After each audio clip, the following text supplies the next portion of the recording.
Good day, Tea with Travis. Today is February 19th, Thursday, and the market's kind of playing musical chairs today. Everybody's kind of circling the floors, trying to figure out where to invest, where to settle, and they don't want to be the one left out when the music stops. So it's kind of interesting. Mortgage-backed securities are down a little bit. They're down about 16 basis points. It's not a big deal. The Dow's been about 100-point trading range, but it's basically flat or zero right now. I think it's up 3. But the reason for this is President Obama's address last night or yesterday when he was in Arizona speaking about the housing situation. He has a two-pronged initiative to come out to assist the housing crisis. One is to actually help homeowners that are on the verge of foreclosure by having the banks negotiate a new loan. And in his speech, he said that it was going to be either a principal reduction, lowering the actual loan that they owe, or lowering the rate.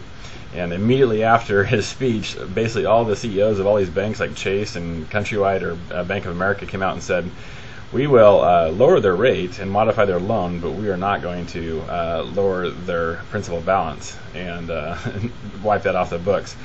So part of the concern, part of the confusion right now is they try to address this issue with the foreclosures started really popping up about 9 months ago with a program called FHA Secure, and it was when people's arms were expiring on their loans, and they were adjusting to these astronomical payments because they were in a subprime loan. And FHA Secure program was there to help those people that once their arm adjusted into these high payments, they were able to use this FHA Secure loan. But it was completely ineffective. There's too many guidelines that went along with it, and investors just wouldn't insure it. So the idea is that with President Obama's speech yesterday, even he's recommending that these banks do this, but it's a private company. I mean, it's publicly traded. They have board members and stockholders. The government just can't come in and say you're going to reduce a loan balance and take $30,000 off a million loans you have and take a loss. And so it's a great concept and a great idea, but the reality is these investors don't have to do it unless they're in the TARP program, the Troubled Assets Relief Program. If they've received money from the government already, they have to participate in this. And now Chase and a few others are scrambling to give the money back or find a way to give the money back to the government so they don't have to follow the rules in this. So it's really interesting. The traders are really kind of spun right now. They don't know which way to go. The other good news about the program, which I think will have come into effect, because I've seen letters from Fannie Mae right now on this, and actually Freddie Mac has released a program, and this should be due out March 4th, is a program where the borrower is in good standing. They have been making their mortgage payments on time.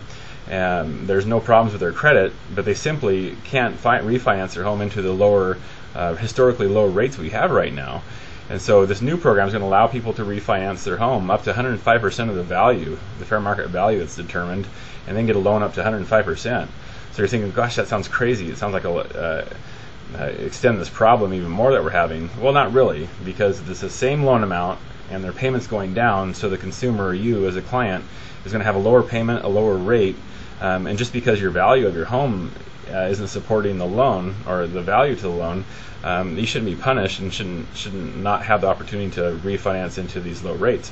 So that's a good program. I saw a letter today from Fannie Mae that came out, and it doesn't quite line up with what the president said, so hopefully there'll be some revisions and everybody will be on the same page, because what President Obama said yesterday seemed really attractive. Again, you can't make investors or banks do things just based on an idea. Similar to, like, I guess if you went and bought a Ferrari and you went to your State Farm agent and asked for insurance, if they are willing to insure the Ferrari, great, but you go back to Ferrari financing and they won't give you a loan, it doesn't really help to have the insurance, does it? And that's what FHA and Fannie Mae and these companies were doing, was a government insurance on the loans that the investors like Countrywide and Bank of America and Wells Fargo would hold. So it's not truly a safe thing for these banks unless there's more incentives that weren't released yesterday. Also, there's the jobs numbers came out today. They were dismal again. They didn't jump dramatically, but they're still at 627,000 job loss in 1 week.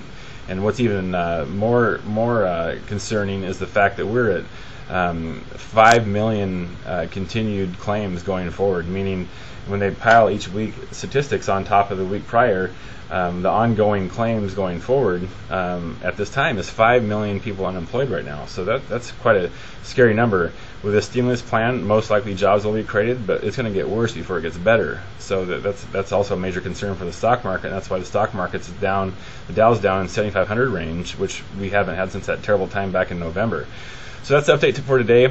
My stance is to lock in your loan right now, and then wait for an opportunity down in maybe a week or two. But right now, we have some real important technical factors and ceilings of resistance above us for rates to improve. Every time they tick up, like they're going to get better, they hit the ceiling of resistance and then they're bounced down. So that's where we're at. Hopefully that was helpful. Give us a call if you have any questions. We look forward to serving you, and be blessed.